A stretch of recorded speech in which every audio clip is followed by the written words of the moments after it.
time to roll. Time to roll to the hole. We rolling. Yeah. This is what we do and why we do it. And nobody does it any better than we do. It's your night, your fight, so get it right, baby.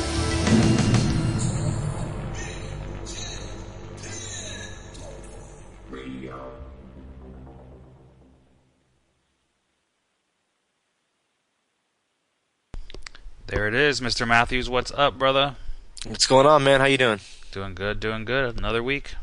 Yeah. Fucking a lot of crazy stuff going on already. Like I'm hearing some stuff about Sona maybe not having a license now. It's like right when we go on the air, there's always some like crazy stuff hopping off, huh? Yeah. Chael Sonnen it's the culinary union, dude. They filed an official complaint, I think, with they filed a petition with the commission out there in Boston, and basically, I read the complaint. Did you read the complaint?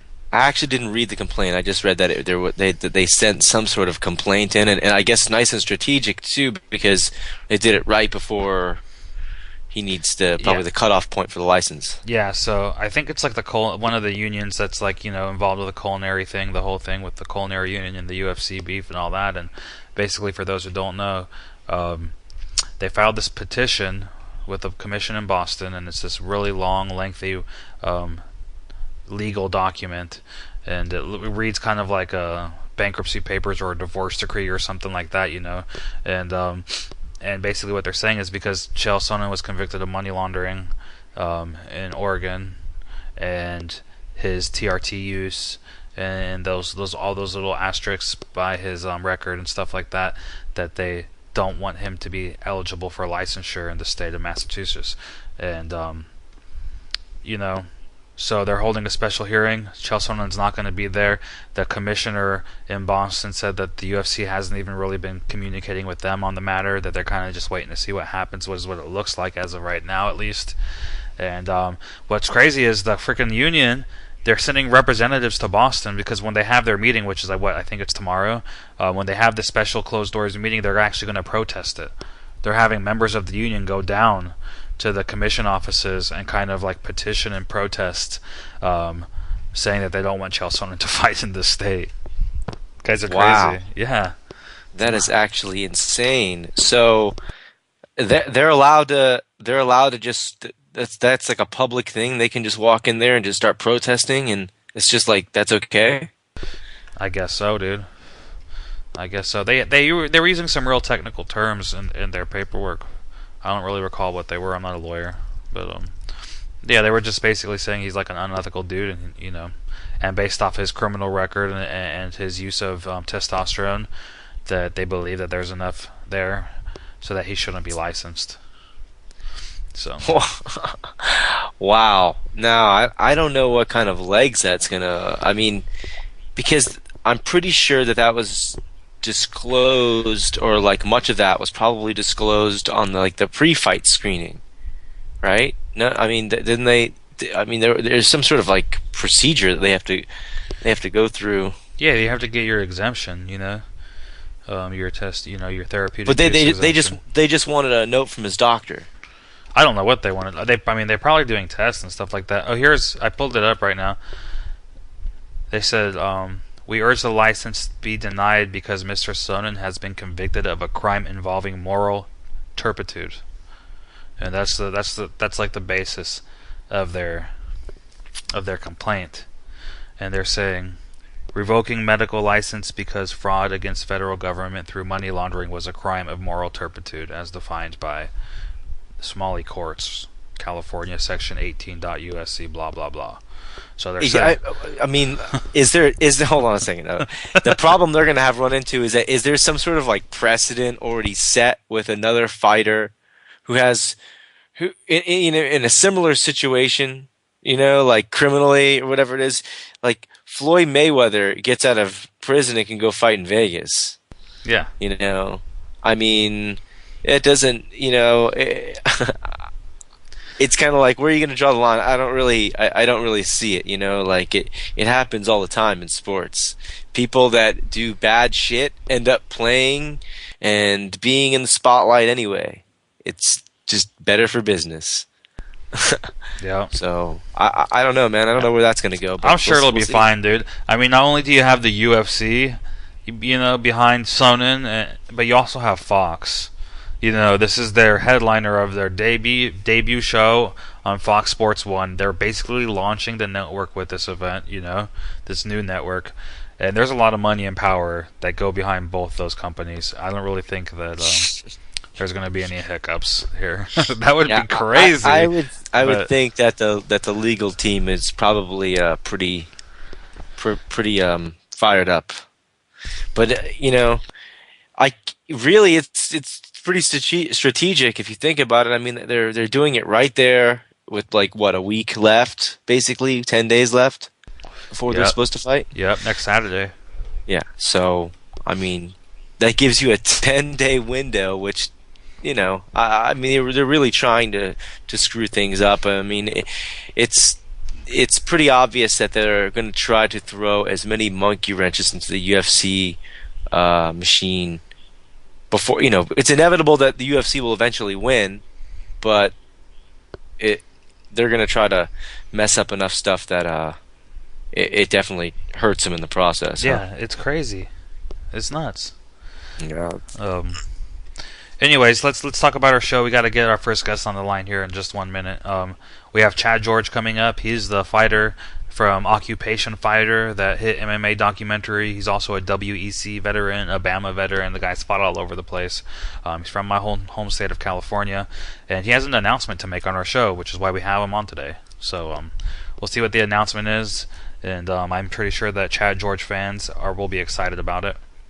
And after that, we have Ray Sefo. He's competing, actually, this weekend on WSOF4 out here in Ontario, California. And the cool thing about that is he's not only fighting on the card, he's also the president of the promotion. So that's kind of cool.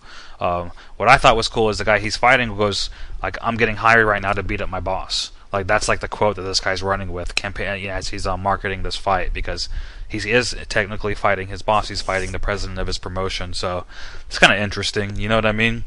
And then last up tonight, we have Ian McCall. He just fought last weekend. He got fight of the night, UFC 163. He's a banger of a flyweight fighter. So Uncle Creepy, and that's it. Ray Sefo, actually, just to touch on one other thing, the significance of that is that I believe it's his 100th professional fight, isn't it? It could be, man. I don't know. That's fight number. That's very significant. How many? Whoever gets to that, you got to be Jeremy Horn to get to 100 fights. Yeah, no kidding.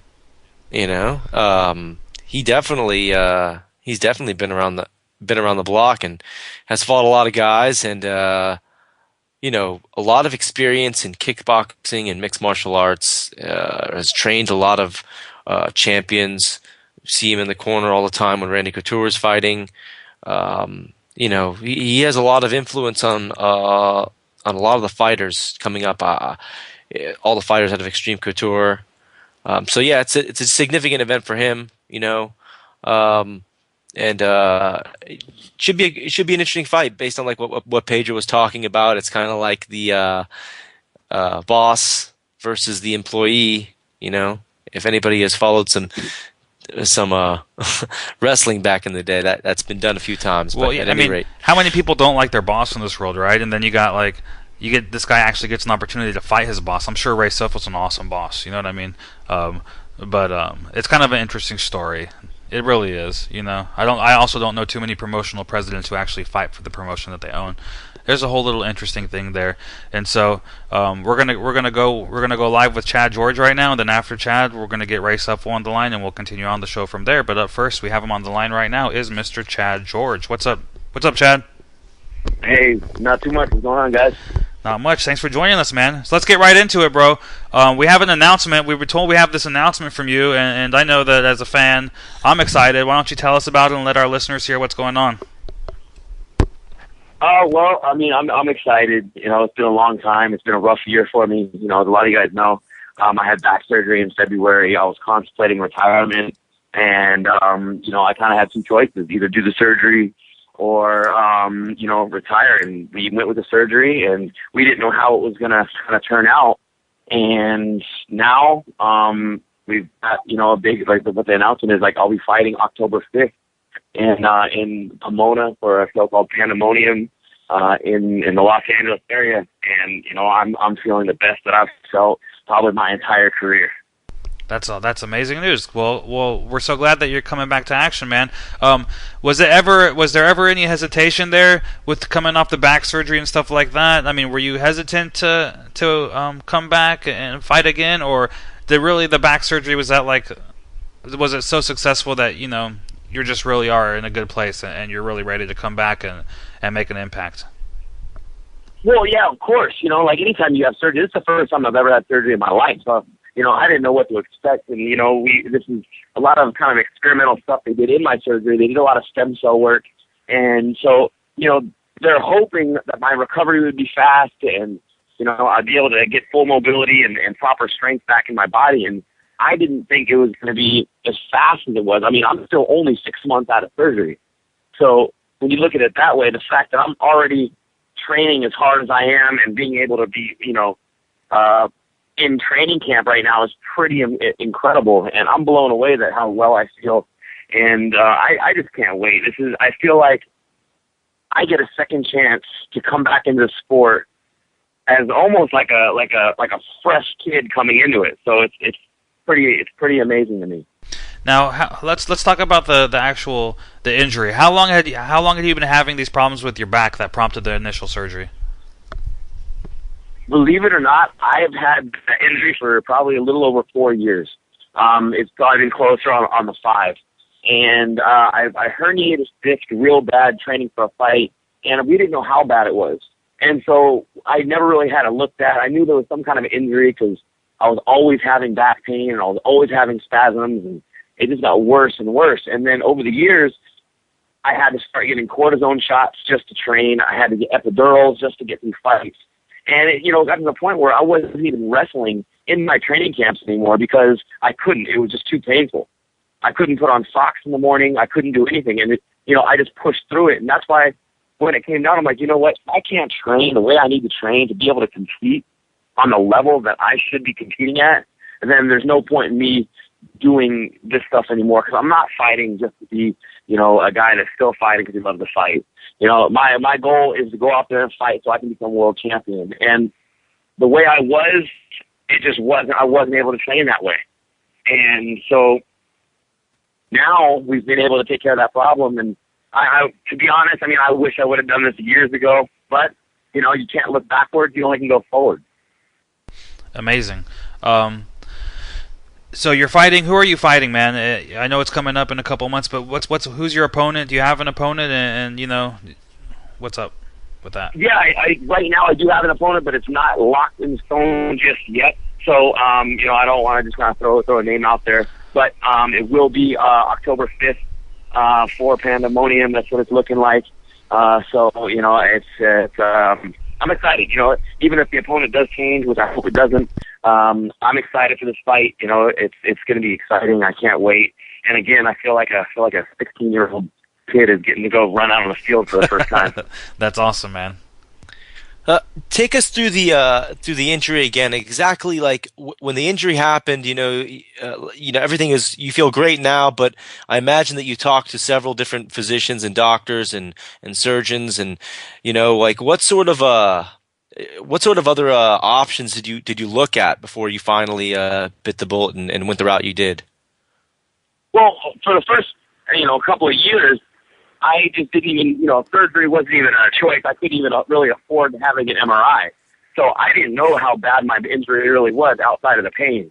So, I was just getting cortisone shots and then we started getting more frequent. And then it just got to the point I know this isn't good. So I finally went and got a MRI.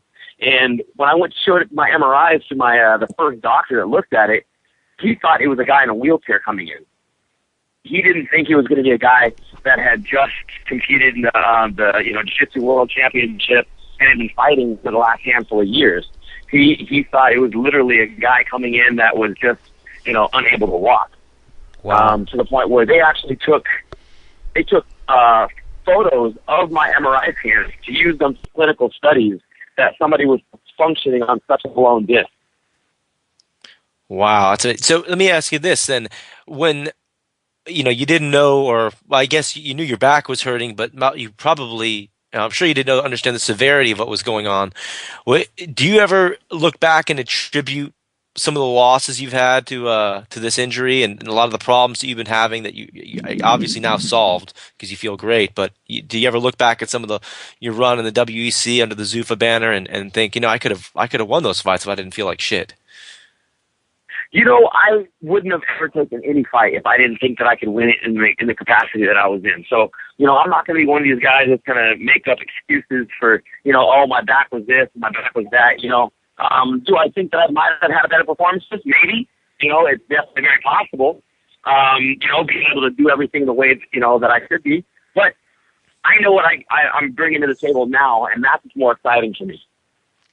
So you're doing a bunch of rehab now, I'm sure. Like, what's the rehab process now been like? And has anybody tried to like pull the reins back on you? Because fighters, jiu-jitsu guys, mixed martial artists, whatever, are always known for really pushing the envelope in training and more or less overtraining, even when their bodies are beat to hell. So have you kind of been told, hey, take it easy a little bit, or are they like, no, go ahead, go full bore?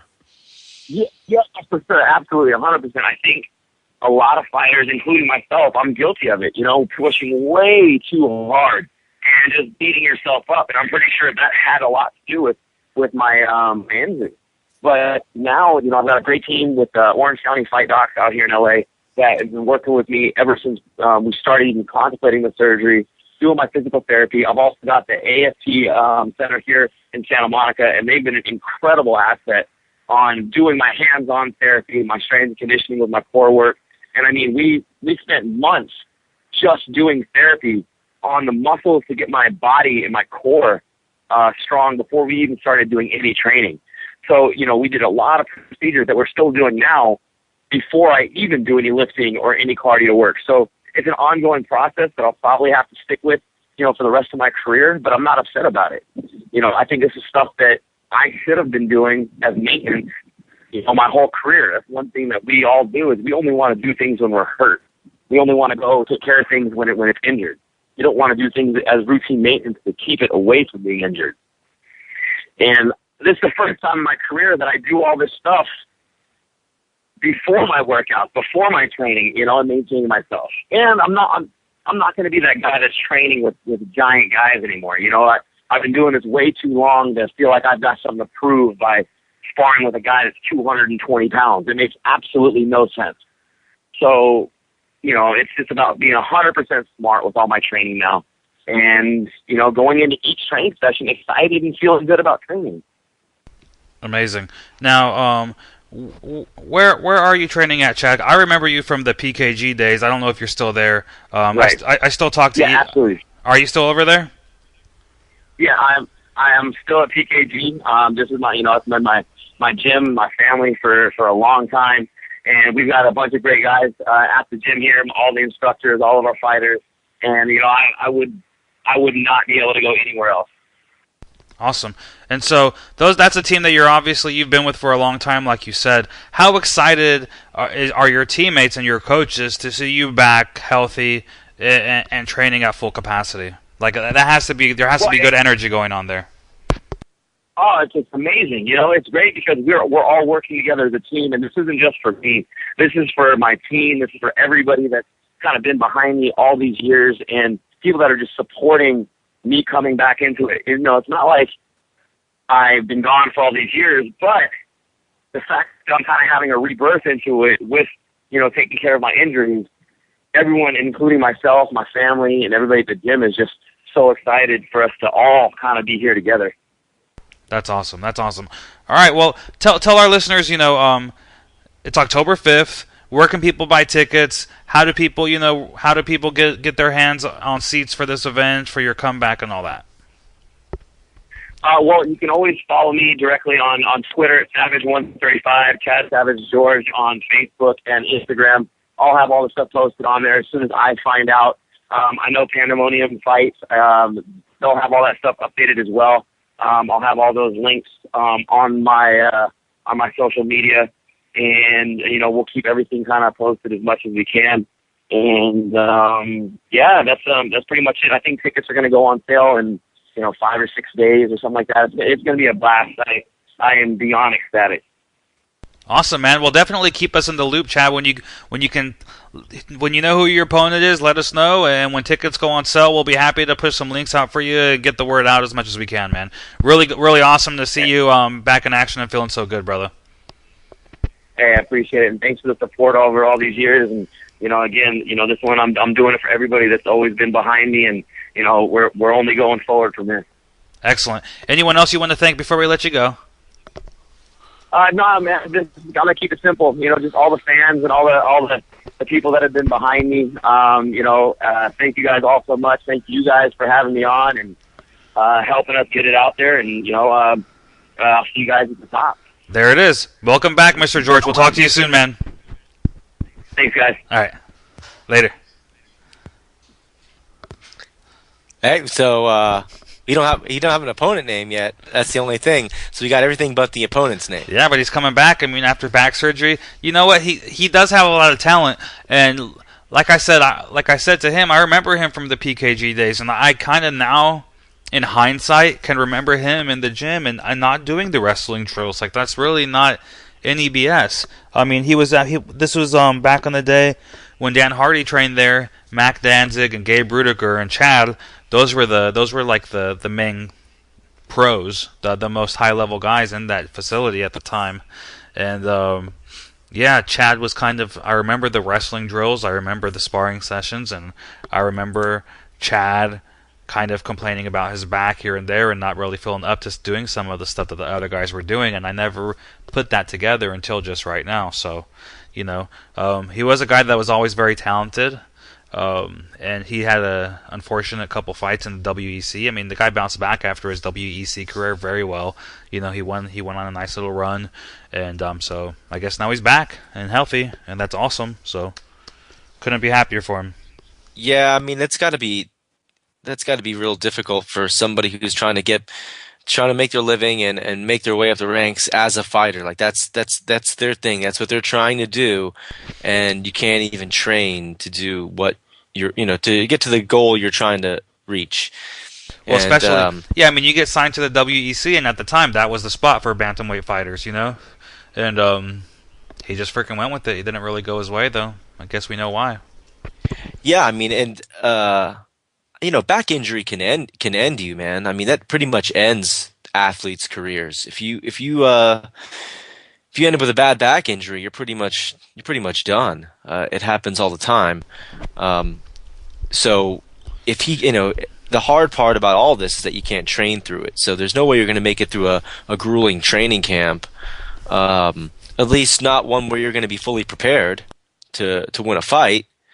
If you can't train hard. And wrestling drills or whatever, I imagine that it probably affected everything. Like, I mean, I don't know how he could do jiu-jitsu or anything. He said the doctor thought that he was coming in in a wheelchair because that's how bad his back was, and he wasn't. He was just living with this pain, this excruciating injury, whatever it was, disc problem. Yeah, I mean, that's got to be a rough one, but. If he feels good now, I mean, I believe him because nobody would. Back injuries they hurt so bad that you really, really, really have to feel good to want to come back. At least your back pain has to be gone. Yeah. So if he can even train, he did. If he was only able to train, 50% before, we didn't ask exactly, but. 50%, let's just say, if he can even get 75% this time, he's going to be way better. So, good luck to him, and hopefully it all turns out well, and we'll see what we can find out about his opponent. Yes. All right, we got a few minutes before we get Mr. Sefo on. What else can we talk about? We talked about the Sonnen debacle going on. We're sure he's going to get licensed. We now know that Chad George, one of the best bantamweight fighters in the world, is making a return to action with a new healed back. Other big news: we had a fight last weekend. We got a fight in a week and a half.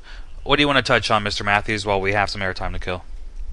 We'll go over just whatever briefly over last weekend's. Okay, yeah. What did you think? This is the hot topic right now is going to be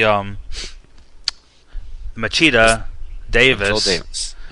Did you think that Phil Davis won? I mean, it was kind of a hard fight to judge. No, I did not. You thought Machida won? Yeah, and I thought he won. I'll tell you what. I thought he lost the first pretty soundly. The second round, I remember watching towards the end of the round and thinking, or saying to somebody, Machida's winning the round, but he's not doing a lot, and Phil is throwing back at him, and even though nothing is landing really, he's being busy and he's doing more.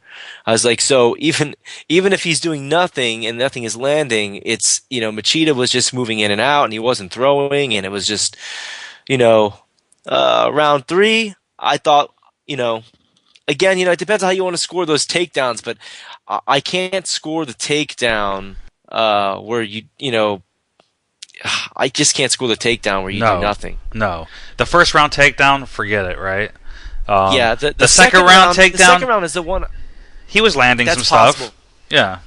He was landing stuff in the takedown, so it's possible that Phil won the second round. Yeah. It was still close, but the second round you could give to Phil, and I wouldn't argue with it. But you can't give him the third. You can't give him the third. There's no way. You can't give him the third. And if you give him the first round, if you give him the first round solely on that takedown with like 30 seconds, 20 seconds left in the frame, I mean, it's pretty shitty, dude. I love you, Phil, but I'm sorry, I did not think you won the fight. Everyone can say I'm wrong for it, but I didn't think you won. I was surprised that there was so much activity on the feet from Phil Davis against Machida. Like, I'm not saying that he was successful in any facet of the stand-up, but he was definitely confident enough to try things out. And I was surprised that Machida didn't catch him like hard with something. Like he used good movement, and I was kind of surprised at that. He did, but Phil still took him down. And Phil's gonna, he's got really good timing with the takedowns. I mean, that's gonna be a tough one to. There's only a few guys that have that kind of timing that Phil Davis has with the takedowns. Where even if he misses a few, he's gonna get you a few times, unless you've got some. And Machida's probably got some of the best takedown defense in the division, if not in mixed martial arts, and. The fact that he was able to take him down was pretty impressive to begin with. But yeah, I didn't feel like he did enough to win the fight. And get out there and finish people. It was close enough to where it's like, is it a robbery? I mean, no, it wasn't a robbery. It's not a robbery when the rounds are close. Like if you can say the rounds were close, then it's not a robbery. That's my whole thing. Robbery. I'm trying to think of what's a good fight. It was a total robbery. That was like. There's been plenty. I'm trying to think of one that like really sticks out. That's like, what the hell? When Diaz and Condit fought, people were calling that a robbery. I was like, it's not a robbery. Right. It's not a robbery because the rounds were close. Right. It's if at the end of the round. You look at it, not the end of the fight, but the end of the round, you look at it and you're like, that was close. Then you can't really argue if that happens 5 times or 3 times. So, anyway, so that seems to be the debate. But now Machida's asking for a 5-round rematch. He wants a 5-round rematch. Phil Davis came out and said, "Look, guys, if you were not at the event live, then you didn't really get a good look at the fight." He's like, fights look way different when you're actually there live watching it than if you're watching it on TV, which I disagree with, by the way. But whatever. I think it's easier to watch a fight from TV than it is live. Okay, both you and I have done both numerous times, and unless, okay, do the judges have monitors? They do, don't they?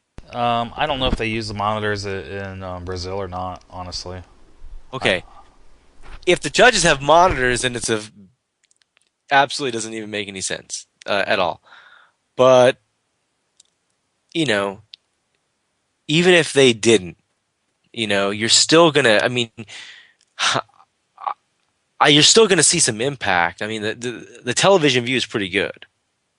It's not skewed enough to where I'm not gonna see strikes landing. Right. But I guess that's is that his version. He's not going to take a rematch, right? I guess. I mean, what's the point? I don't think that fight was exciting enough to warrant a rematch. I don't think the UFC has any interest in booking that. Yeah, it was like BJ and Fitch. Yeah, not gonna happen, right? It's like nobody wants to pay to see it. They thought it sucked. So why would you want to put it on the second time? It's actually dumb for Phil to even entertain taking a rematch, like right off the bat. Why he has nothing to gain from it. Yeah, he just beat the number one guy, right? Yeah, I mean, he has nothing to gain and everything to lose. Yeah, it's like, okay, why would I even bother taking that? He's eventually probably gonna have to fight him anyway again. Yeah. Yeah, Machida's getting older though. I felt bad because Machida's 35 years old now. I mean, he's there. He's right up there where it's like, okay, man, if you're gonna regain the title or at least get that rematch with Jones and try to regain it, the clock's kind of ticking. He doesn't have that many years left that he can compete at a high level. I know some guys do it. If anybody can do it, it might be him. He doesn't really take that much abuse. You know what I mean? As far as in fights, he doesn't get hit that often. So maybe he has an extended career. But I mean, 35, man, he's right there where it's like, it's time to make something happen. I've never really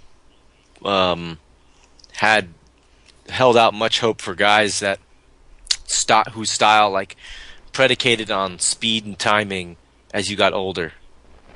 Right. Like, and that's like everything for him is speed and timing.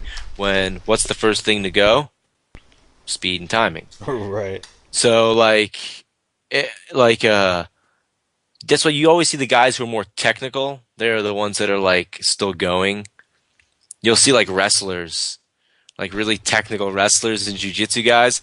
They're the ones that are still like going, like older, because they're the ones that they don't want to take that. They don't take that type of abuse and things like that, and they don't put themselves in the line of fire. But yeah, I don't know, man. Like with a style like his, I mean, he's been hit a bunch too. I mean, it's not like he hasn't been hit. I mean, he's definitely been hit. But no, you're right. Definitely not in the same. He hasn't been. He definitely is. He's not Chris Lytle or anything like that. Right. Exactly. So, but yeah, I guess you're right. We'll see what happens with him. I think it opens the door up for Glover to not even have to worry about fighting Machida or any of that nonsense. Yeah, well, they said they wouldn't fight, and Glover. I guess the UFC said that if Glover beats Bader impressively, that he is the next contender for the title. So there's that. Yeah, because I heard some people saying, "Oh, Phil Davis, they should make Glover fight Phil Davis." I was like, that's the stupidest thing. Why would you make? Then you're going to eliminate both your contenders with one fight. Yeah, that makes no sense. I mean, they need to put somebody in there with John Jones after his fight with Gustafsson, or forgive me, Alexander if he beats him. Whoever they need to have somebody lined up for the winner of the Jones Gustafsson fight, and so. Obviously, Ryan Bader could throw a wrench in that. If Ryan Bader somehow beats Glover Teixeira, then they probably will give the title shot to Phil Davis. But I mean, as it is right now, he's definitely the front runner for that slot. Yeah, and why would you just have two? Why would you have your number one and number two guy fight? Then when one of them loses and they got to go back down, then you immediately eliminated a contender. Yeah. At least then, like if Jones starches Gustafsson, which could very well happen, then at least you have a guy that can go in and fight him afterwards. If you make Glover fight Phil, then like he gets one fight after that, and then you're looking for a contender afterwards. That's right. So it's like there's no point, like it's better you got to have like two guys holding out for that spot, really. Yeah. And then injuries happen, all different crazy stuff happens. You know what I mean? Right. It's like right. Yeah.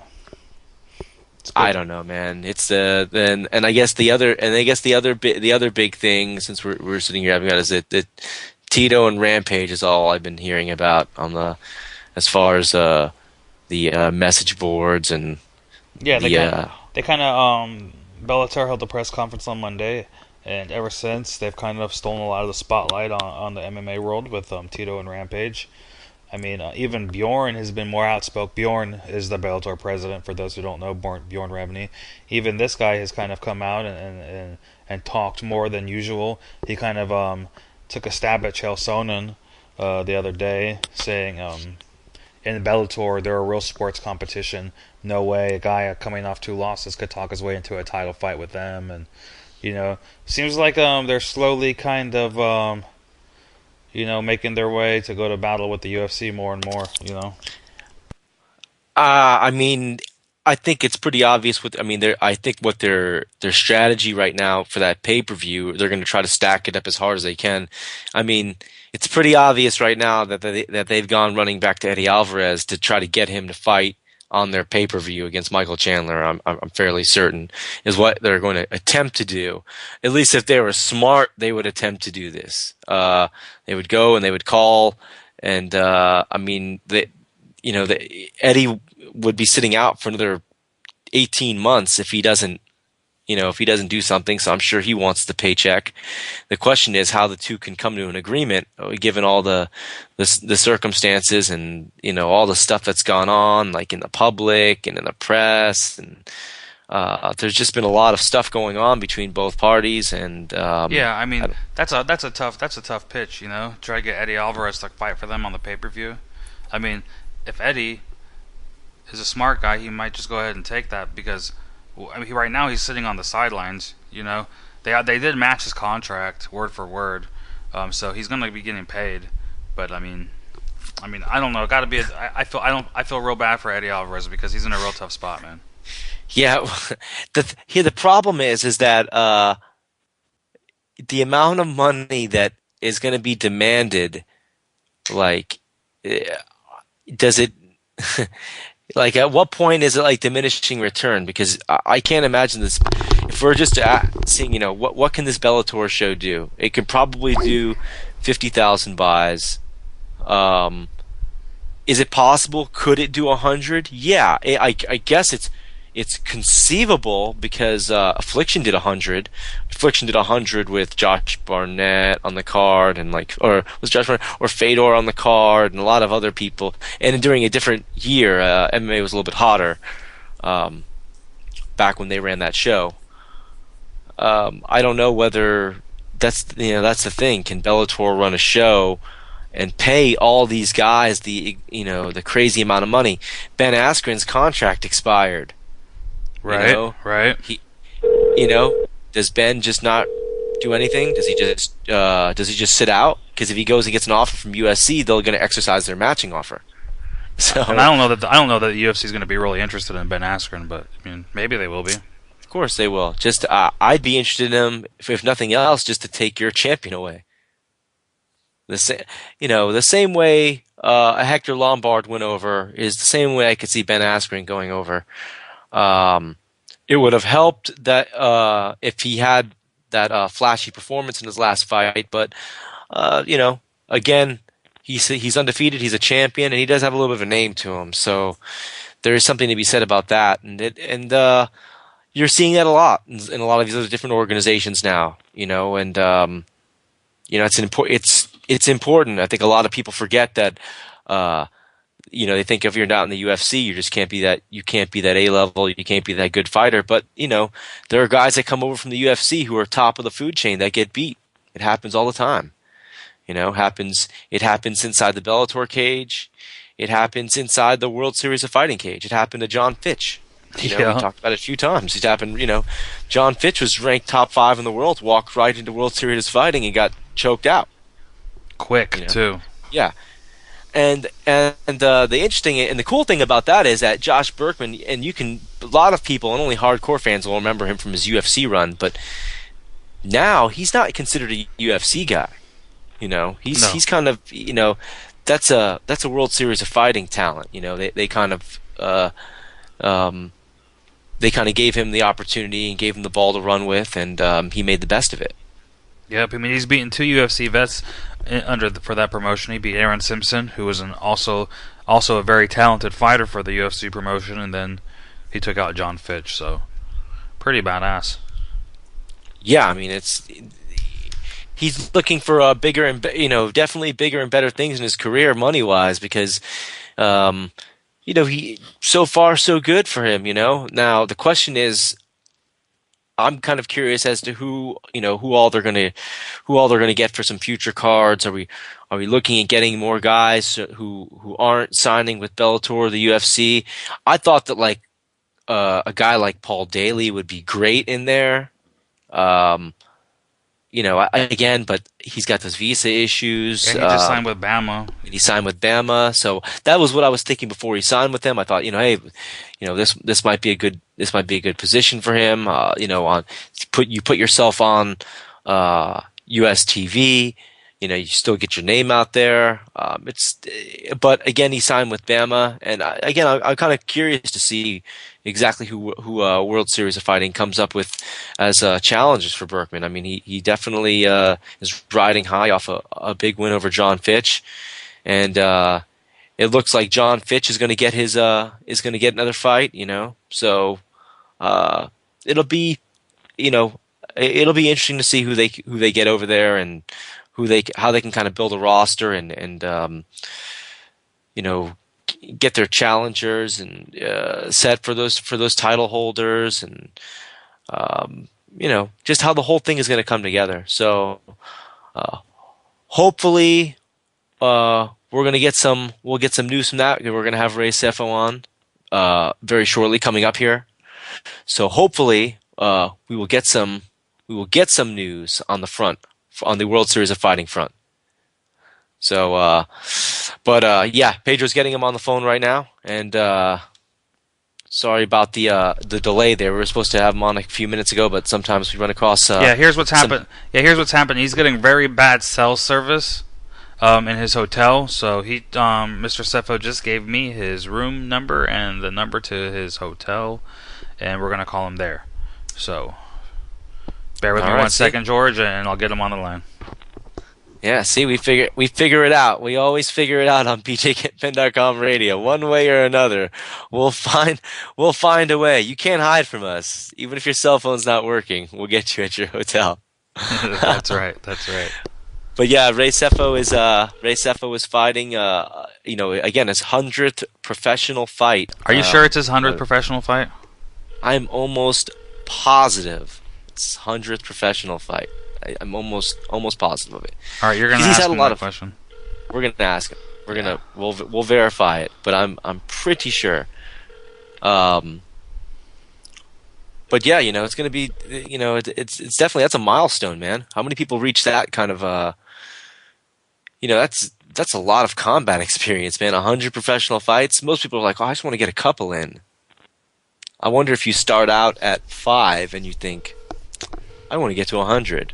Or at what point do you think, like, I'm going to hit 100? Like, do you hit 50 and you're like, I think I'm done? Or like, do you think he hit 50 and you're like, I'm going to get another 50?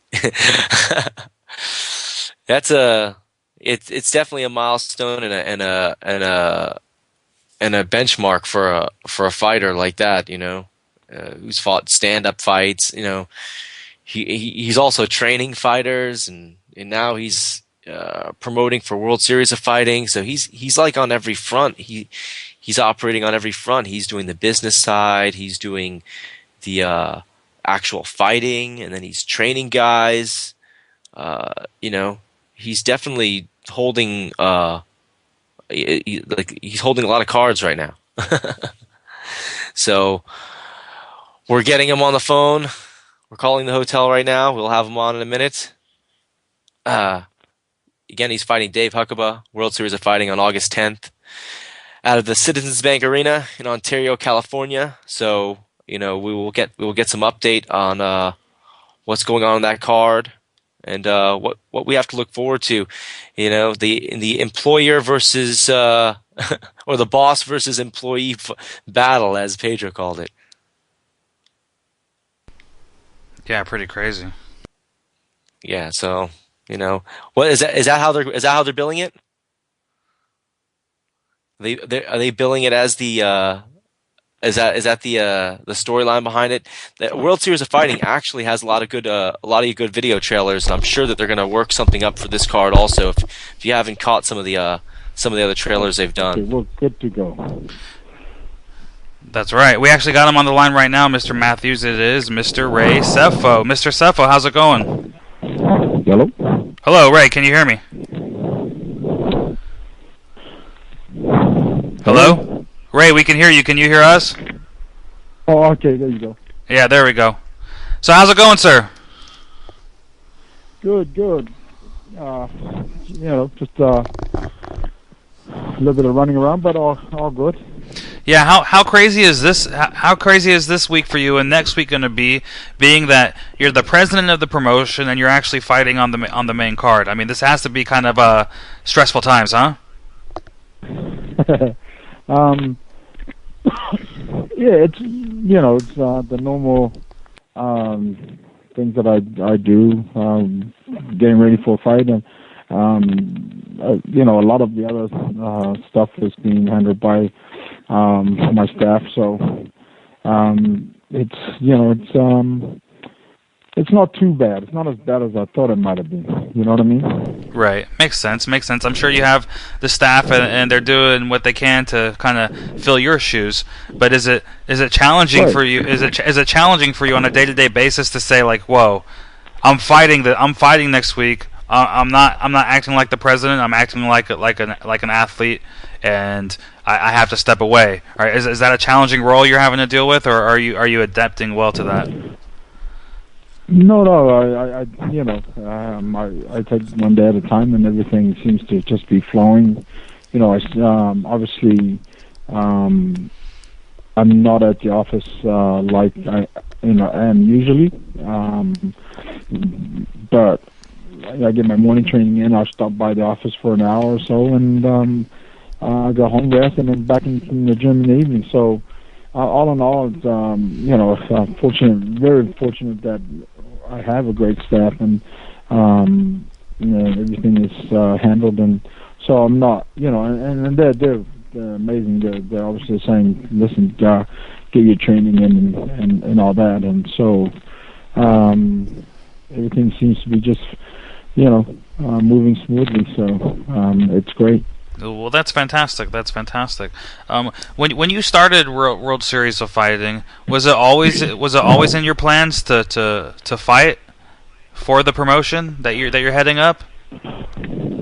Right, exactly. I mean, like we as the media, before we even had our first show, that was one of the questions in the media. Do you think there'd be a possibility that we would see you in the Decagon one day?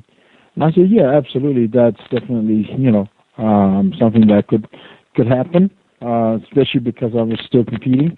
But we weren't 100% sure whether that would happen. And I've had fights offered from all over the world. So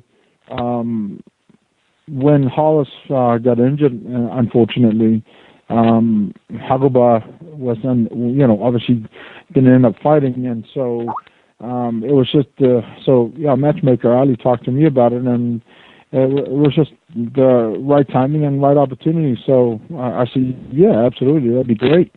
And here we are, a few more days away before we actually jump in there and do our thing. Amazing. I found it kind of interesting the way Dave is billing this fight this Saturday. Is he's saying it's kind of like I get an opportunity to beat up my boss. I mean, how funny is that? Because in essence, that's kind of true, right? I mean, it's kind of an interesting way to pitch the bout between you and he. Well, I mean, in the press conference call, the media press conference call, he didn't really look at it like that. Well, I mean, obviously he's looking at like, listen, I'm an opponent, he's an opponent, and at the end of the day, he still wants to compete, and I want to compete, and the opportunity was there. So, I'm assuming that he's going to be just as ready as much as I am, and I think we're ready to put on a good show. Again, I wanted to reach 100, not knowing that I was already at 100 fights. Well, I thought I was at between 93, 96, and when I spoke to my former coach that I came up in the rankings with and became world champion with, Loa Hemuli, he told me that when we had about 18 fights going to K1, and so when we counted it back, we're actually at an exact 100, and so this coming fight is fight 101, and right now I'm 99.9% of the time percent sure that this is going to be my last fight. So you weren't sure when the 100th fight was coming up?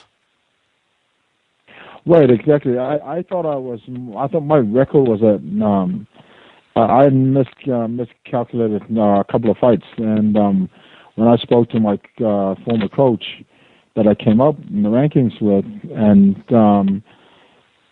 we counted my fights back, and we were actually at 100. So, and my goal was to get to 100, and so this fight coming as 101. So, like I said, I'm 99.9% sure that this is definitely going to be my last fight. The only reason why it's 99.9 is because I would like to fight one more fight in my hometown, in front of my hometown, where it all started. So I'd like to end it there. And so we'll see. There's discussions going back and forth, and if that happens, great. If not, I've had a great career, and I'm happy with it. And whatever the outcome of this fight, I'm going to be happy with myself, if anything, because my team and I have put in a lot of work for this camp, and I feel great. I'm in great shape, and so obviously for me, the goal is to go out there and win. But also understanding that we're in the world of mixed martial arts, and anything can happen, and so one way or the other, I'm gonna be happy either way. So you have planned to have, your goal was to have 100 fights. So that's what we were actually talking about this before you got on the air, was that I was wondering if at fight 50 you thought, yeah, I'm going to have another 50 of these, or if you thought at fight 50 I don't think I'm going to have that many more of these, and it just kept going, like what your mindset was. Well, yeah, I've always been one of these guys that I don't set goals, 5 or 10 years down the line. I actually set this goal probably about 4 years ago,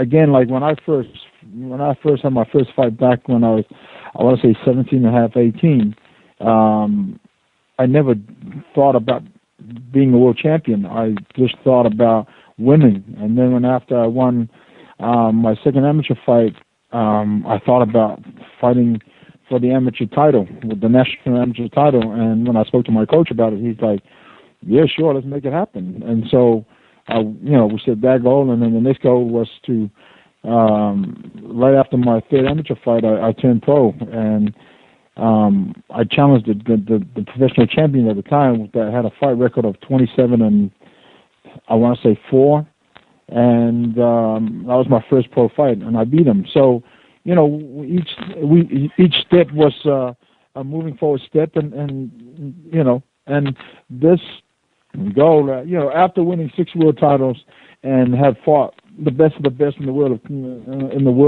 of kickboxing, and then 2010, I was inducted into the Martial Arts Masters Hall of Fame. 2011, I was inducted into the USA Hall of Fame, and things that I never ever thought it would be possible. So I feel very blessed and very thankful that people, my peers, and the people in the world of martial arts see me like that, And so my final goal was to get to 100 because I knew I was close, not knowing I was actually at 100.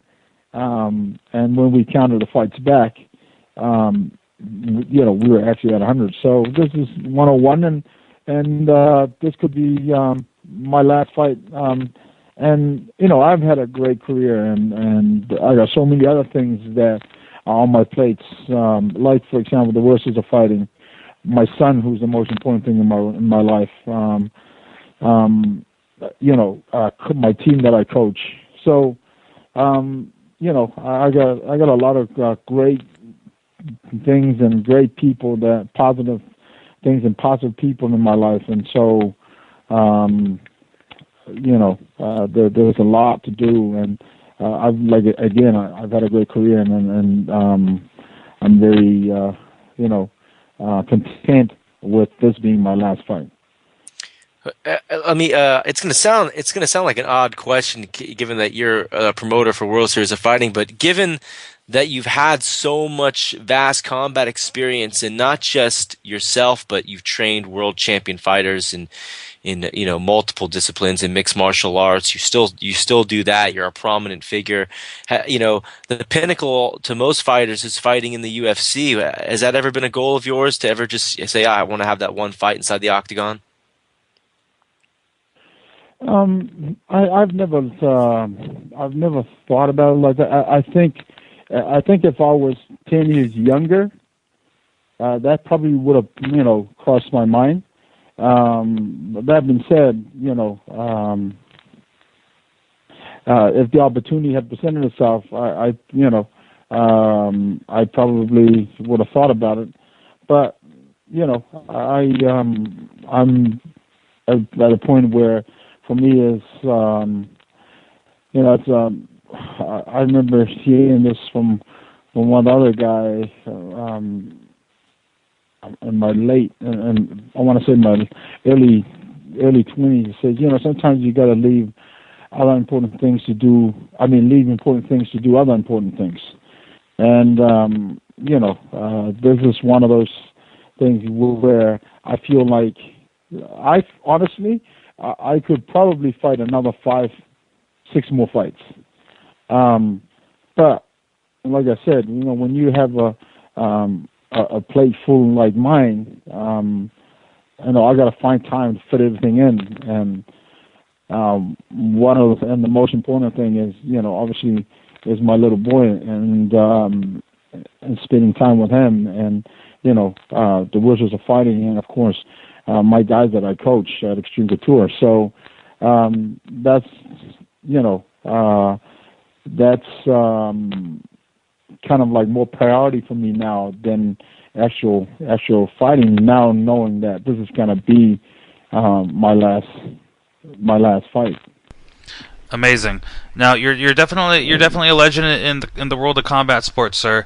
And if it is your last fight this weekend, then all the best to you. And I know that myself and everybody at home has really enjoyed watching your career and following you along. I guess my last question for you is going to be a fight night question. This Saturday you're going in there in what we can presume to be, very well could be your last fight now. How do you see this going down?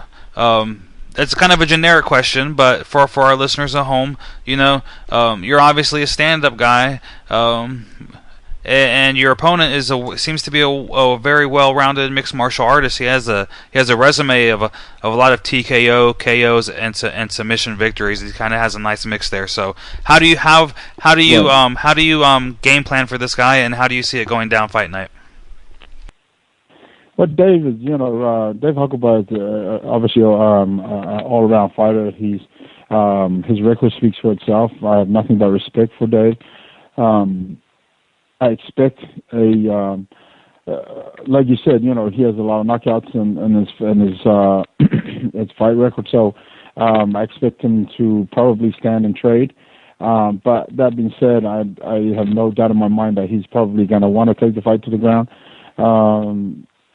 I've actually done everything in this past 19 weeks for this camp, wrestling and submissions and jiu-jitsu, for example, we're wrestling and doing jiu-jitsu over at Robert Drysdale's gym, and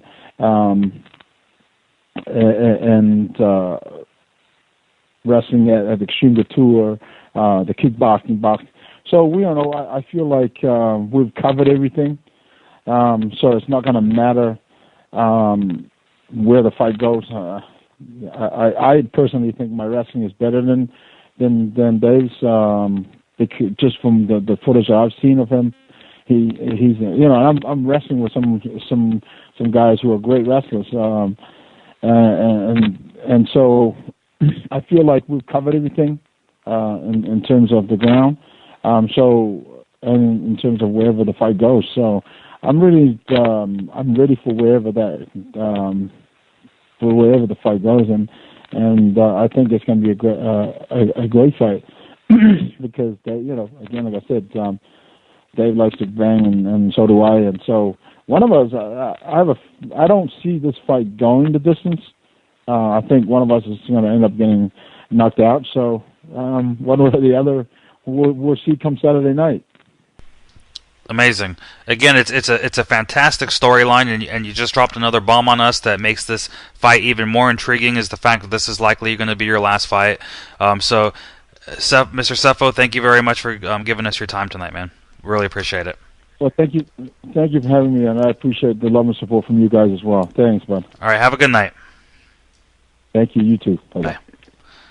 Crazy, George. This is he just said it. We just had another announcement on our show that it's going to be that's his retirement fight.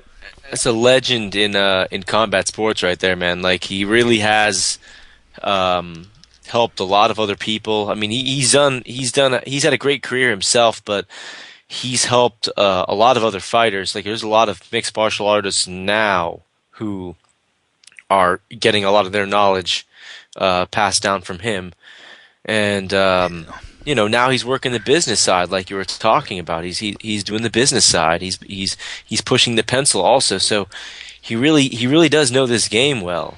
Mm-hmm. Yep. Yeah. He's a real nice guy too. Obviously, you could tell by his demeanor on the phone call right now. He's all class, 100% of the time. I was fortunate enough to have actually hung out with him a couple times when he was training Vitor, when Vitor was over at Extreme Couture, and me and Vitor are buds, So I've had my opportunities around Mr. Sefo, and just what an awesome dude. I wish him the best this weekend. I'm going to that fight, man. I don't know. I'm sorry, you probably can't make it, George, but I got passes, man. I'm going. I know. I would be going, but unfortunately, no. It's on the opposite side of the country, and definitely makes more sense for you to just head on out there. Where's it at exactly? Is it in? It's in Ontario, which is a couple cities away from me. I'm in South Orange County, so it's about an hour away from me. But I don't even know. I don't know the venue. I should probably know that stuff, huh? Let's look it up. No, I mean, it's about an hour. Oh, it's an hour outside of like the Orange County area. Yeah, it's in Ontario, California, which is in the Inland Empire. There's an airport there. It's actually the Ontario Airport. It's kind of like desert area. Nowhere near LA. About an hour and a half outside of Los Angeles, and again, probably about an hour southeast from where I'm at in South Orange County.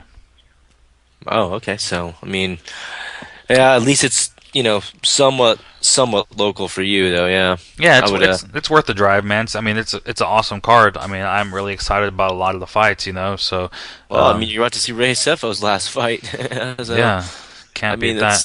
I actually saw his last fight too. The last fight that he competed in, mixed martial arts fight anyway, when he fought Valentin Overeem. Man, I was pulling for him in that fight, but he got wiped out in the first round. I think that was in New Jersey for Strikeforce when they were doing their heavyweight Grand Prix, and that was an alternate fight. They were fighting as alternates for the Grand Prix in the heavyweight tournament that Strikeforce had.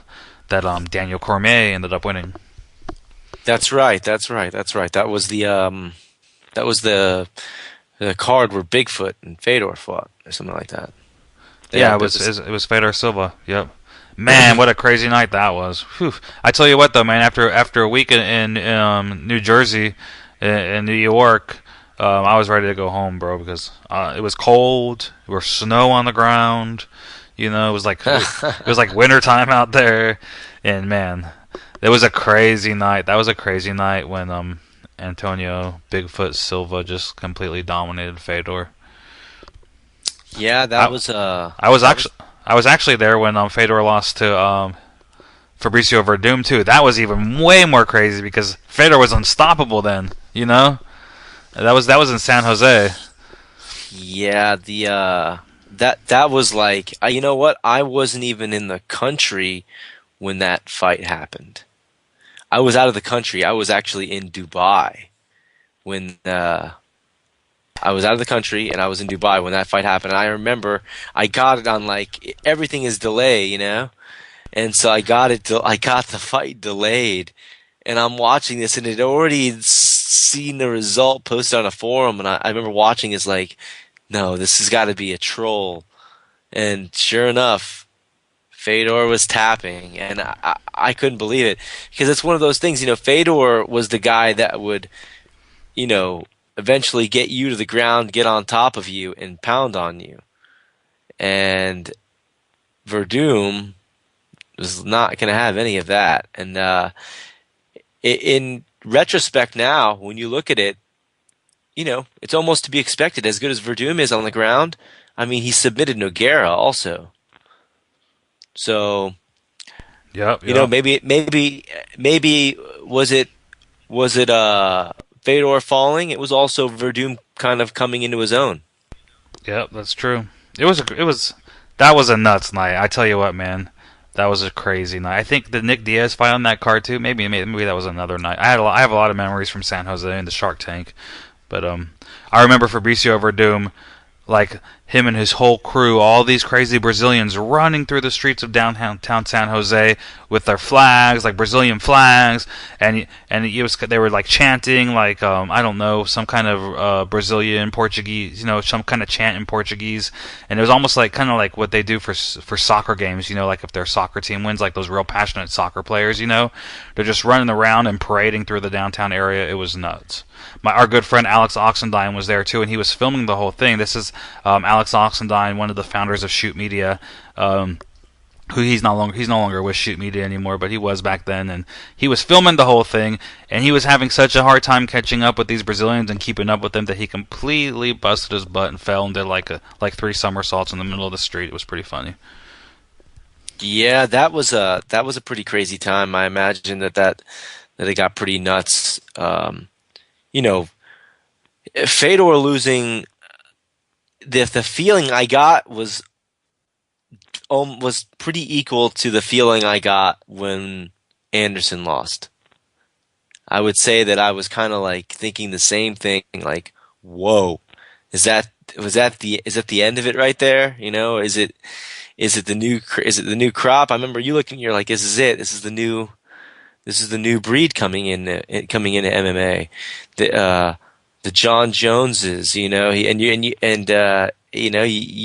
went out on a limb right off the bat, you know, you went out on a limb. You're like, I'm calling it right now. Hendricks is going to beat GSP, and you're like, it's the new crop, you know. It's a new wave of martial artists. You see the guys, even, you know, the lightweight guys, everybody who's coming up now in every division. There's all sorts of new faces and new skills that are being displayed.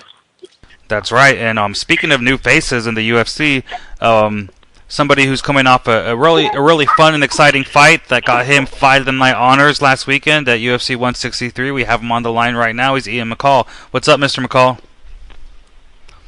Nothing much. What's going on? Not much, man. Thanks for joining us tonight. How stoked are you right now, bro? Because you're coming home. You know, you needed to win real bad, and you got it. You not only got the win, but you got Fight of the Night. It's got to feel good.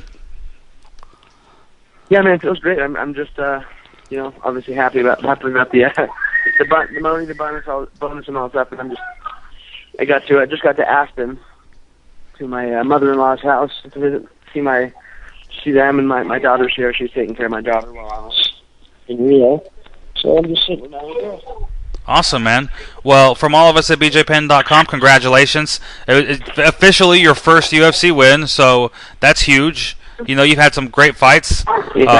Had some awesome fights. Last weekend was no different, but you got your hand raised. So walk us through that, because you came into the UFC as the #1 ranked flyweight in the world, and you hadn't been able to really prove that So what was different about last weekend's performance, where you actually were, you know, it was a close fight, but you won. I mean, it was an awesome fight, you know, but you did an awesome job.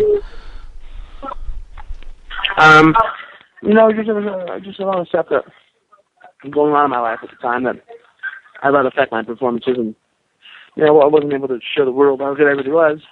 And you know, even in the fight on Saturday, I haven't seen it. I did good, obviously I won, but I still haven't shown my full potential, and you know, it's just going to take time. What is it about your performances that you like? Okay, let's not say all the performances, but last weekend, what is it that you weren't 100% happy with? Because to me, you looked awesome, man. My wrestling timing was a little off. You know, that guy was. He's the strongest, physically strongest flyweight I've ever felt. That guy was monkey strong. Yeah, he was huge, bro. He was crazy strong. Yeah, he was big, bro. Yeah, and I've been the biggest flyweight in the division so far, I think, and by far the strongest. You know what I'm saying? You know, definitely stronger than Demetrius, stronger than Joe. But that guy, he was a beast, and you know, I mean, I just, you know, I get a little overzealous on the feet because I was taking him apart. I let him take me down. I think, granted, I did more damage off my back than he did from on top.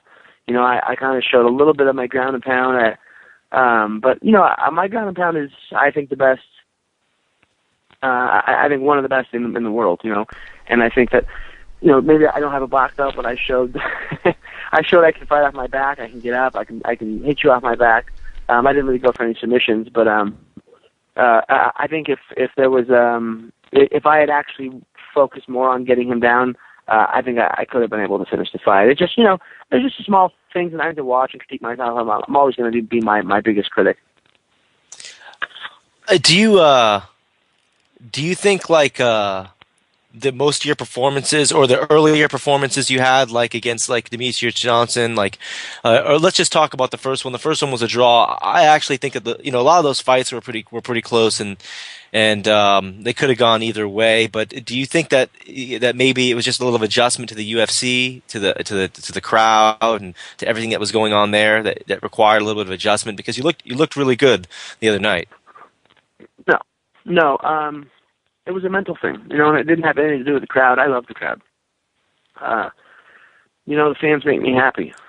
You know, whether it's Brazilian fans, you know, chanting, "Ooh, vamos, you know, you're gonna die," you know, or Australian people just chanting for me to live and to win. It doesn't matter. I like it.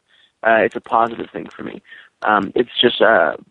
You know, I've kind of people know I've, you know, made it pretty public that I've had a lot of stuff going on in my life that wasn't positive, and how did it affect me? I shouldn't have had that stuff in my life in the first place. It's my own fault for it being there, but it definitely affected me. You know, it just, you know, my demons got the best of me, and it definitely, you know, I didn't pull the trigger. I didn't do anything where I should have. Even in the first fight with Demetrius, I'm a much better fighter than that. Was it something that just that pops up like on fight night, or is it something that's affecting like or is it something that's been affecting your entire training camps and the entire process of getting from the camp to the fight itself? Oh, in all honesty, it was a bad relationship. It was a bad marriage. Well, that'll do it. That's the worst. I've been there, bro. I've been there. That'll do it. You know. Whether it was, you know, having, you know, you're finding out that your wife is cheating on you, your wife is doing drugs, your wife is overdosing on drugs. You know, you know, having that stuff around you, being someone who's had problems with drugs in the past, that's not easy. You know, you have the person you love doing that stuff and abusing, and you know, you start to slip and you start to make bad choices and you know, it's just, you know, it just all affects you. And with me, I'm such an emotional guy, and I head case anyways. I couldn't perform, you know, and I go back to it again and again. It's my fault for letting it, you know, putting that stuff in my life. You know, I'm I'm not perfect, so that's how it goes. Well, you did good last weekend, man. What do you want next? Because your division isn't that stacked where there's like a lot of contenders in line. I think you could go back and forth between you and DJ and Joe B, and you guys could just compete in that tournament over and over and over again for the next like year or so until and trade spots over and over again. Is that something you want? Do you want to try to get one of those fights back? Yeah, eventually. Honestly, I don't think I've earned to fight DJ, obviously. I'm just looking to earn it. I know I'm at least probably 2 or 3 fights out from a title shot. Right. 2 or 3 decisive wins. I'd like to fight Luis Gaudino. He's a name. He thinks he's better than he is. I think I think it's an easy fight for me. I think I will just completely smash him.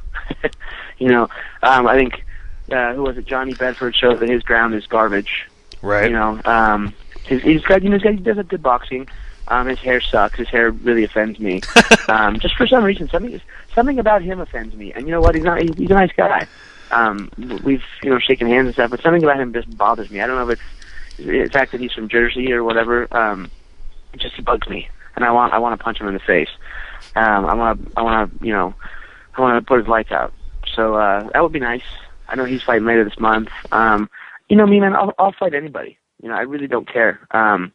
But I just want to get in there again. But my hand is broken. I'm in Aspen, so I go see a hand specialist tomorrow to hopefully get it figured out and reset. Or I don't think I'll need surgery. But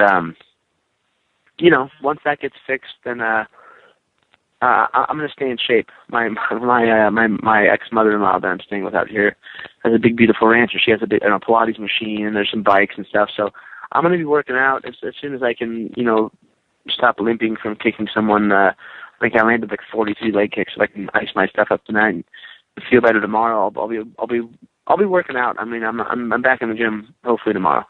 So at least doing something. Amazing. Now, when did you break your hand? I don't know time-wise. I haven't seen the fight, but first round, I always do the fake. I touch the inside of their front leg, and I go overhand right. Because usually when you touch someone's leg fake, their natural reaction is to back out, and it sets up the overhand right perfectly.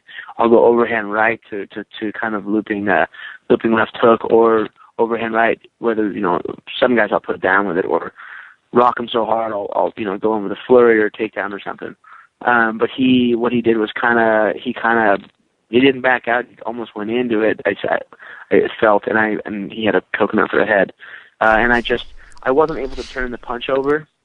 I mean, my coach wraps hands better than anyone I've ever seen, so it wasn't a bad wrap job. What I did was, instead of landing knuckles first, the punch, overhands are arced. It's an arcing punch, and before I was able to turn it over, I kind of hit the inside of my like the inside of my hand super hard on him, like literally my whole palm and thumb and the knuckles impacted. So I wasn't able to turn it over quick enough, and I hit him right in the top of the head. We actually talked about it, and I felt it pop.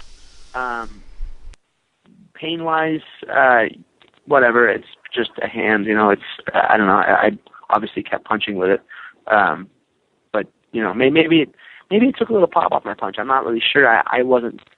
It didn't affect my performance at all, though. Okay, that was my next question. Is how? I mean, it has to suck to fight with a broken hand, especially when you're punching people. Yeah, whatever. That didn't affect my full performance at all. I wouldn't use that as an excuse at all because I've got 7 other weapons to use, but I'm still going to use all 8. So one other thing I was curious about is how was the process of fighting in Rio? Was that a lot different? Like acclimating and kind of getting used to the time difference and fighting at a different time and all that. How was that? How was that change? I grew up on the beach, so the weather, all that stuff was very natural. Weight cut was super easy. I think I was like stepping in the cage. I was small this time. I'm usually a lot bigger. which is good for me because speed is what I'm good at. I'm very strong for how even when I'm small. But no, everything worked out. Everything was good. The time didn't affect me. The fans were great. The fans down there are just insane and awesome. And the food was easy because my diet's so strict that I couldn't eat any Brazilian food until after my fight. But yeah, man, it didn't really affect me at all. I had a good time.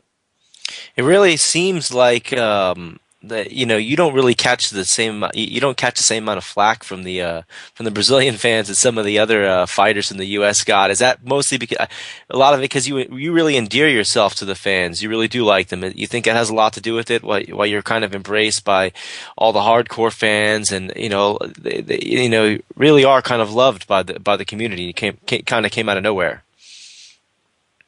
Yeah, I was the only non-Brazilian that didn't get booed at weigh-ins. Of course I'm going to get booed at the fight, but that's how it should be. Those fans, they'll kill people for what they love, they'll die for what they love. They're insane, and I expected to be booed there. But I definitely go out of my way to show them my respect. Especially them. I talk a lot of shit. I make fun of people, but I make sure at least they know it's please make fun of me. Have fun. Because if you can't take a joke, then dude, come on. Like there's a certain line you don't cross. Like someone crossed the line the other night, and said something stupid on it. They called me a faggot. That's it. That's it. You're getting fined probably $1 million right now. And no, if you're going to say it to me, and the thing was, what happened was, I grew up in a very gay town, very liberal, Laguna Beach. I got a lot of gay friends. I was sitting with a gay man as I was at his dinner table.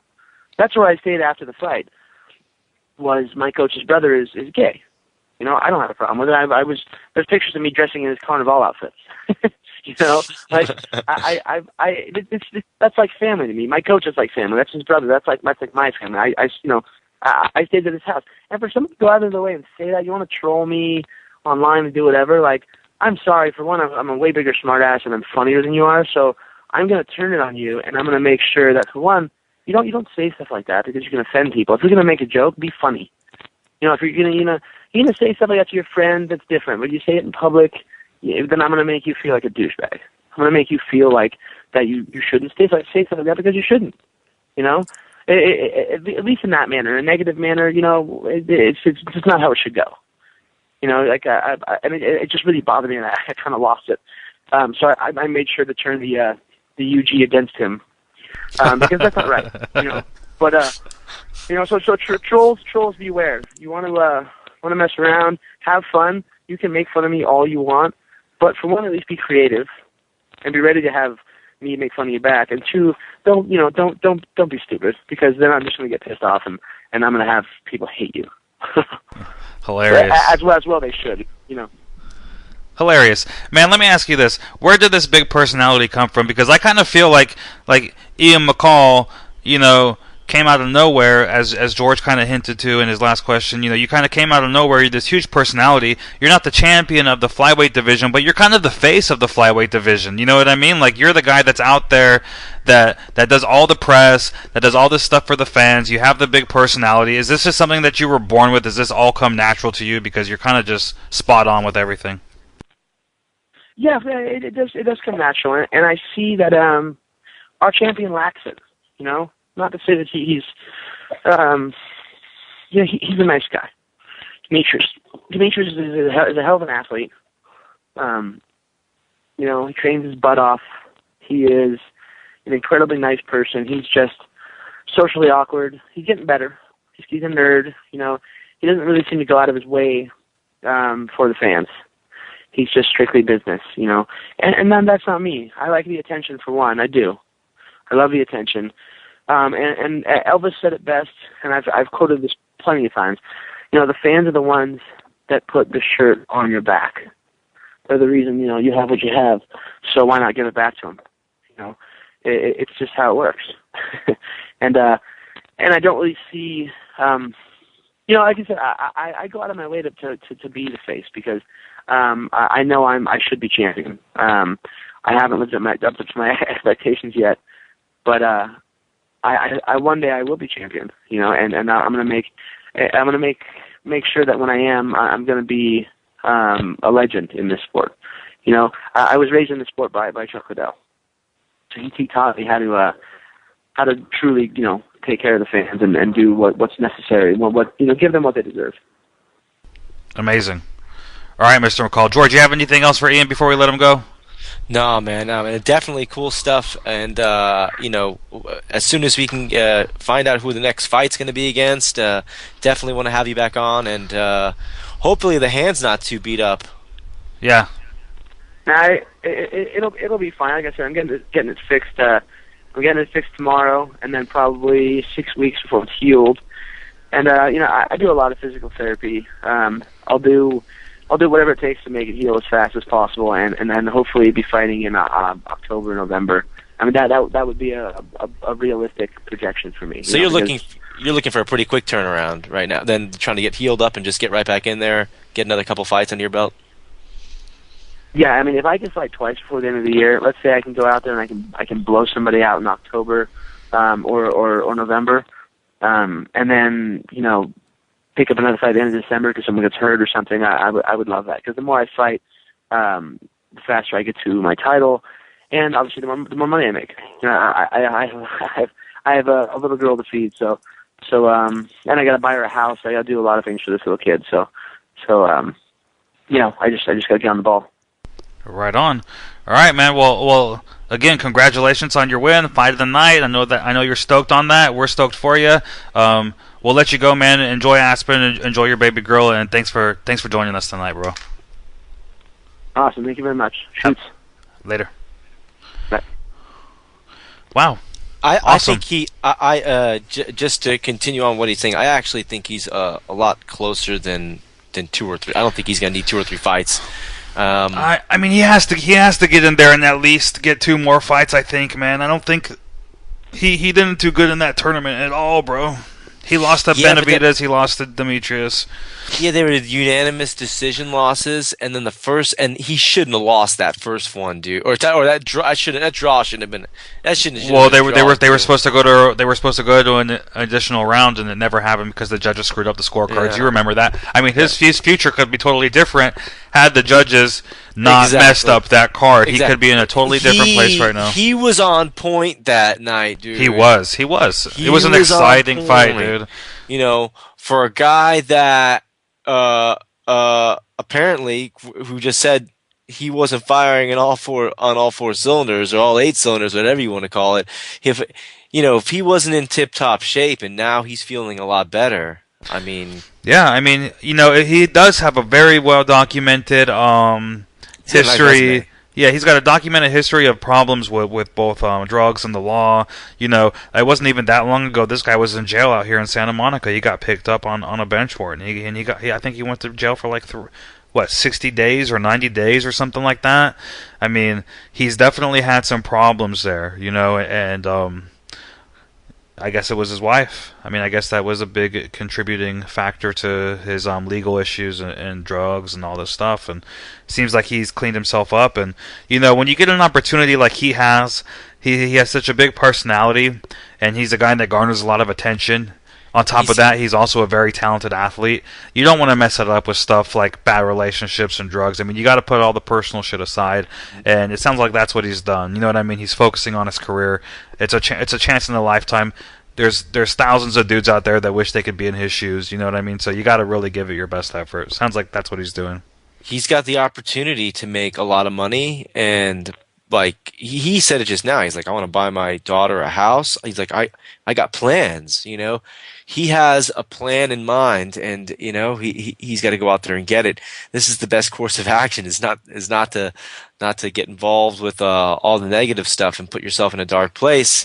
And it sounds like he's in the right frame of mind. He definitely, he had a good win. You're probably right. Maybe maybe two more. I can't see him having to win more than two. I mean, I liked his idea with a Lewis Gannonot fight. Maybe a John Dodson fight if he can get past both those guys. And I don't think there's not enough talent in that division to deny him a title shot if he racks a couple wins together over named opponents. It's just that the division is just not deep. It's not deep at all. Dodson would be an interesting fight. Dodson's a scary dude. Ian talked a lot of trash on him. He said he didn't like his hair or something. I don't know what the heck. I'm like, wait. I don't like his hair. I'm like, Dodson's bald, isn't he? Yeah, okay. Something about his hair I don't like. Ian's a trip. But what's it called? That would be a great fight, and two really talented guys. And the cool thing is that those guys will go in there and throw down, and it's the skill wise it matches up nicely. They explosive, both fast, obviously, because they're small, and good wrestling. They both love to strike. I think it has the makings of a good fight. There are some good fights in that division. I think DJ kind of proved that the other night. And so did Ian. He proved it last week. Yeah, last weekend too. Exactly.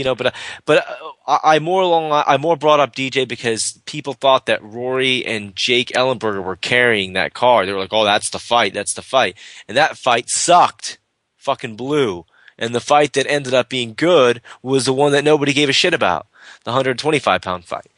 So that's true. just the irony. Yeah, it's the irony of how things worked out. Everyone was all pumped up for that fight, and it sucked, and then nobody gave a shit about the DJ, which was a title fight, and that turned out to save the entire card. That fight was awesome. Yep. These guys, I think that from the very inception of the flyweight division, there's been exciting fights.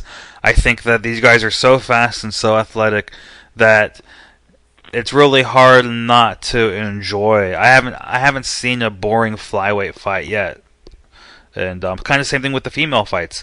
Have you seen a boring girl fight in the UFC? I haven't. I mean, they're exciting fights. Yeah, the girls throw down. We did have seen one boring ass one, and it happened. Was either the last card or the card before, and it was not a good fight.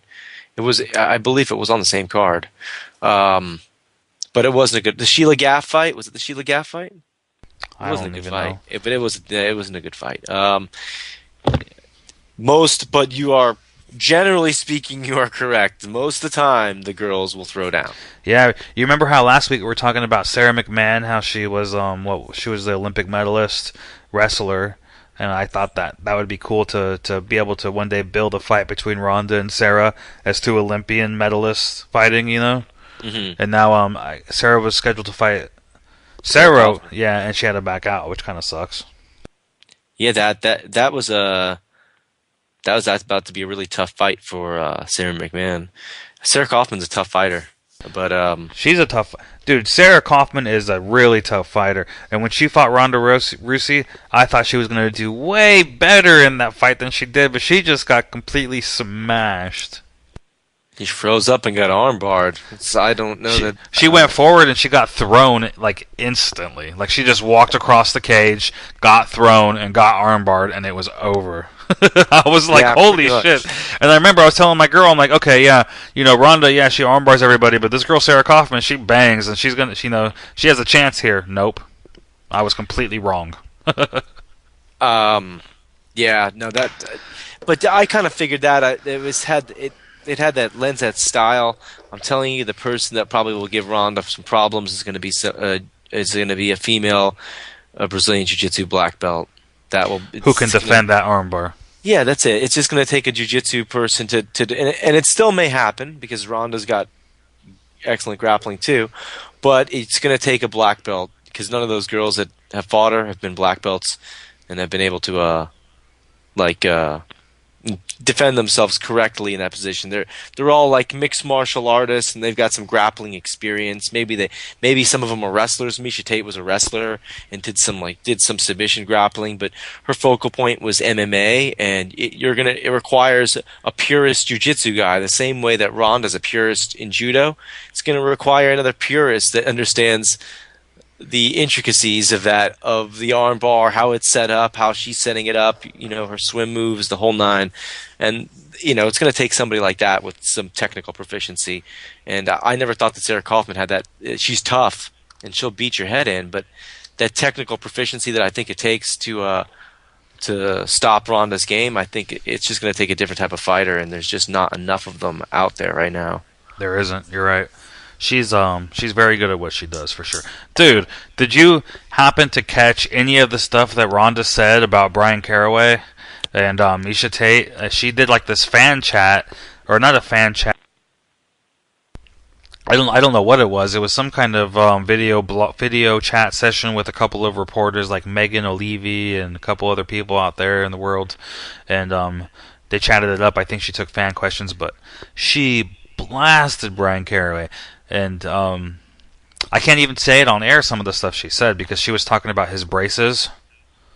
Like, Brian Caraway just got like this whole brace face now. Like, he got braces to correct all his teeth. And she was making jokes about what those braces are inhibiting him to do to Misha in bed. Like, what he can't do now because of the braces, you know what I mean? Like, you kind of use your imagination there. Maybe he's doing it anyway. I don't know, dude, but she was going off. I was just like, holy shit.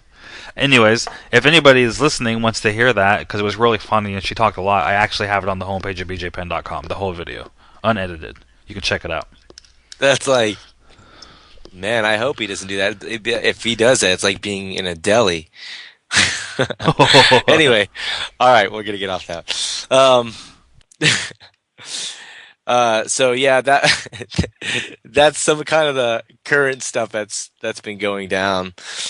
But yeah, man, good show today. We had a lot of good guests. It was cool talking to Ray. He's got the big fight coming up this weekend. So his retirement fight, unless I guess he gets a fight in, where's he from? The New Zealand, right? He's from New Zealand. So I guess he said unless he gets a fight in front of his hometown in New Zealand, he's not going to fight anymore.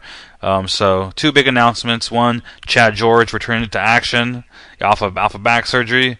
Ray Sefo retirement fight this Saturday, and then we got Ian McCall, who is just hilarious, apparently. You know what? I didn't even know he lived in Laguna Beach. How did I not know that? Because that's like my hood. But whatever. Well, I mean, I don't know. I guess I don't pay attention. He's probably all over the place right now anyway. He's sitting in Aspen. He's not even there. He's going to hang out with his kids in Aspen, or at his mother-in-law's, or yeah, mother-in-law's in Aspen. Yeah. So life's hard. Life's hard for Ian, I guess. No, it's cool. That's cool though, man. I'm glad he's kind of getting his, man. Like, it's cool to see that somebody who is working their ass off for it to kind of get a little bit of shine. So good for him, and yes, we'll find out. We'll find out a little bit more about what's going on with his next fight as soon as we can. I'm sure it'll be another month before we hear anything. Yeah. Let's do our roll call on sponsors, and then we'll cut this bad boy off. I want to actually, before we go sponsors, I want to thank Vapor Labs Irvine. Adam, if you could please tweet that out at Vapor Labs in Irvine, California, for hooking me up. Those guys take great care of me, and they actually have artwork of Jason Mayhem Miller. I actually posted it on our Twitter a couple days ago. Mayhem Miller is he's actually a very talented painter, if you can believe this, okay? And Mayhem's artwork is stuff that I would buy, and I'm not even really into buying paintings. I'm more like into like photography and stuff like that. But yeah, his paintings, sick. They're insane sick. And I posted up one of the pictures they got Mayhem Miller art over there. Rampage Jackson rolls through there. It's a real MMA friendly spot. It's and of course, that's why I'm going over there. I'm getting all my vapor supplies from there, and it's awesome. Again, it's Vapor Labs in Irvine. They're not a sponsor, just homies. If anybody's in the area, definitely check them out if you're into the vape lifestyle. It's kind of this whole trend that's taken off. It's really cool. But then our sponsors, we're still going to shout out for Athletic Greens. We got Force Factor in the house, MMA Warehouse, we got the Vitamin Shop, and that's pretty much it. But without them, it would make this job a lot harder, because we do need the financial support to keep the show going and keep the website up. So those guys are awesome. Yeah, for sure. Check them all out. We've talked about it a million times, but Yep. If you need the rundown on how awesome they are, just check the archives. Yeah, for real. Yeah, believe me, it's all good. They're all good products and good companies, and they definitely look after their customers. Yes, sir. That's it. All right, brother. Another good one. Another good one. Thanks everybody for listening. We will be back next week. We actually have a few guests confirmed for next week already. Got Ben Askren, Bellator welterweight champion, going to come on next week on the show. And who else do we have? I know I said I was going to let us go, but I changed my mind.